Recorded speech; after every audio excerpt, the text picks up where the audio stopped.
जैसे जैसे चुनाव नजदीक आ रहे हैं वैसे वैसे सभी संगठनों ने हरियाणा सरकार के खिलाफ मोर्चा खोल दिया है। बात कर ली जाए मनरेगा मेट समिति की तो उन्होंने मजदूर मेट को कौशल रोजगार से जोड़ने, उन्हें राज्य कर्मचारी का दर्जा देने की मांग को लेकर पंचकुला सेक्टर 5 में धरना पर बैठे हुए हैं। उन्होंने कहा कि नरवाना से पंचकुला तक सभी मेट साइकिल यात्रा से सफर तय कर यहाँ पर बैठे हुए हैं, लेकिन सरकार हमारी मांगों पर विचार नहीं कर रही।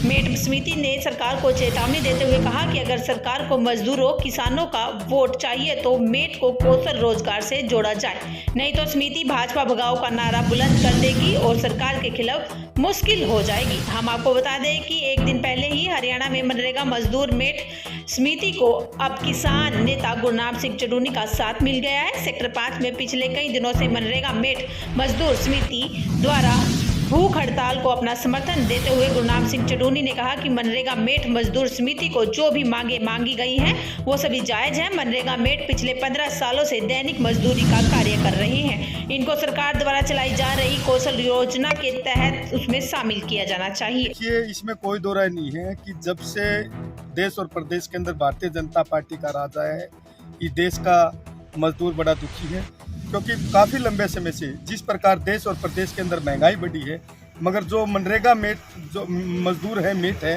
उनकी कहीं ना कहीं जो कि तो दिहाड़ी थी वो सरकार ने जो कि तो रखी, और इस महंगाई को देखते हुए अपनी दिहाड़ी बढ़वाने के लिए और मेट कौशल में डाले जाए, उसको लेकर हमने ये यात्रा शुरू।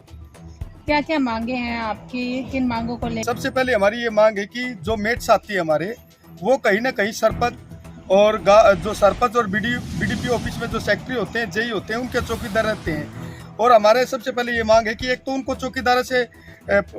चौकीदारा छुटवाया जाए और उन मेट साथियों को कौशल के अंदर लिया जाए।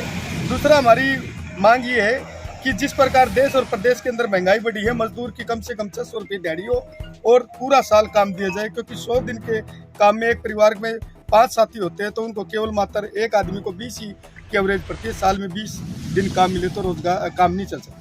तो सर आप अनशन पर बैठे हैं, कितने संख्या में लोग जो है अनशन पर बैठे हैं? हमारी जो साइकिल यात्रा लेके चले थे, हमारी कमेटी ने जो जिस साथियों को साइकिल यात्रा के लिए रवाना किया था, हम वो 5 साथी हैं जो लगातार 8-9 दिन से भूख हड़ताल पे बैठे हुए हैं। तो यहाँ पर कितने दिन हो गए आपको धरना स्थल? यहाँ से हम 6 तारीख को धरने पे बैठे थे और आज 11 तारीख हो चुकी है, मगर बड़े शर्म आ रही है कि हमें प्रदेश सरकार की तरफ से आज तक कोई भी अधिकारी हमारे बीच में नहीं आया और मजदूरों की किसी ने सुध नहीं ली, जबकि एक तरफ सरकार ये बात करती है कि अंतिम पंक्ति में खड़े लोगों की सबसे पहले हम प्राथमिकता दें। आपने अभी तक किसी से मिले हैं या कॉल किया? 6 तारीख को जिस प्रकार हम सीएम हाउस गए थे, वहाँ ओएसडी हमारे हरियाणा सरकार में जो ओएसडी है भारती जी, उनसे वार्तालाप हुई थी, मगर बड़े शर्म की बात है कि ओएसडी साहब ने मजदूरों की बात को अनदेखी करते हुए उस सरकार की कहीं ना कहीं कल्याणकारी योजनाएं गिनाने का काम किया, जबकि उन कल्याणकारी योजनाओं को दिन प्रतिदिन टीवी के माध्यम से, अखबार के माध्यम से वो प्रचार कर रहे हैं और मजदूर की उन्होंने कोई बात नहीं। आपने आपकी क्या बात हुई थी और आपकी किन बातों पे उन्होंने इस सर, मैंने जिस प्रकार बताया कि हमने जो हमारी मांगे रखी थी, उन मांगों पर उन्होंने कोई बात नहीं की, केवल मात्र उन्होंने सरकार की जन कल्याणकारी योजनाएं गिनाने का काम किया। हमारे से वार्तालाप नहीं करती। एक तो हमारा अनशन जो का तो जारी रहेगा, दूसरा यदि समय रहते सरकार होश में नहीं आई तो हरियाणा के अंदर, मैं आपके चैनल के माध्यम से बता देना चाहता हूं कि पूरे हरियाणा के अंदर 28 लाख से ज़्यादा मजदूर हैं और 15,000 के आसपास मेट है। ये साथी बहुत बड़ा डिसीजन लेंगे। जिस प्रकार किसान साथियों ने यहाँ तक भी हो सकता है, क्योंकि कल हमारे बड़े भाई किसान, क्योंकि हम मजदूर किसान को अपना बड़ा भाई मानते हैं, जिस प्रकार कल किसानों ने आशीर्वाद दिया, किसान नेता गुरनाम सिंह चडूनी ने हमें आशीर्वाद दिया, और हम लोग जिस प्रकार किसानों ने नेताओं को गांव के अंदर नहीं घुसने दिया था, उस प्रकार हम भी एक रणनीति तैयार करेंगे कि नेताओं को गांव के अंदर नहीं घुसने देंगे और इनका सामाजिक बहिष्कार। धन्यवाद। आपका? मेरा नाम समुंदर सिंह है। सर आप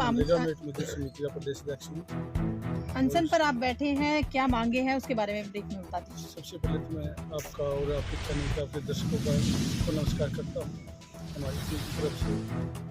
और हमारी मांग सबसे पहले तो अजी मनरेगा मेट है ना जी, उनको सैलरी दी जाए, कर्मचारी का दर्जा दे दिया, आप कर लो या मान ले तो जाइए बात कर लीजिए, कौशल रोजगार में जोड़ दिया जाए, क्योंकि अगर पक्का नहीं होता ना, सरकार के पास कौशल रोजगार है, जिस तरह छाछ बनाने वाला को भी कौशल रोजगार में जोड़ दिया गया है, और जो मकान का मिस्त्री बनाता, मकान में मिस्त्री बनाता है, उसको भी रोजगार कौशल में जोड़ दिया गया। सब जो मनरेगा है ना, सभी को कौशल में जोड़ दिया गया, लेकिन मेट्रो को नहीं जोड़ा गया। इसलिए हमने वहाँ से नरवाना विधानसभा से चले थे 1 तारीख से साइकिल यात्रा पर। 2 तारीख ने हमने छोड़ दिया था ताकि हमारी बात सरकार मान ली, लेकिन हम 6 तारीख ने मिले तो मुख्यमंत्री का एसटी जी था, उनसे बात हुई, उन्होंने भी हमारी बात को सिरे पे नहीं चलाया और हम भूखे प्यासे वहाँ तक पहुँचे। हमारे को चाय का पियाने का भी उन्होंने वो नहीं किया, लेकिन हमारे गांव में जाते हैं, हमारे पूरे हरियाणा में जाते हैं, हम उनको का जो है विधान या बड़े माड़ाओं से स्वागत करते हैं, लेकिन ये हमारा स्वागत भी नहीं किया। और रही बात, अगर हमारी बात को नहीं माना गया तो हम पूरे प्रदेश में भाजपा भगाओ अभियान चलाएंगे और गांव-गांव जाकर इकट्ठा करेंगे। मजदूर तो है ही, पूरा मजदूर इसको वोट नहीं देगा और साथ में हमारा किसान भाई भी हमारे साथ जुड़ा हुआ है। फिर ये विधानसभा में कैसे पहुंचेंगे? विधानसभा में पहुंचेंगे तो इनकी राज होगा। अगर इनको वोट लेने हैं मजदूरों से तो हमारी मांग को सिरे चढ़ाए और हमें हमारी मांगों को पूरा करें। ठीक।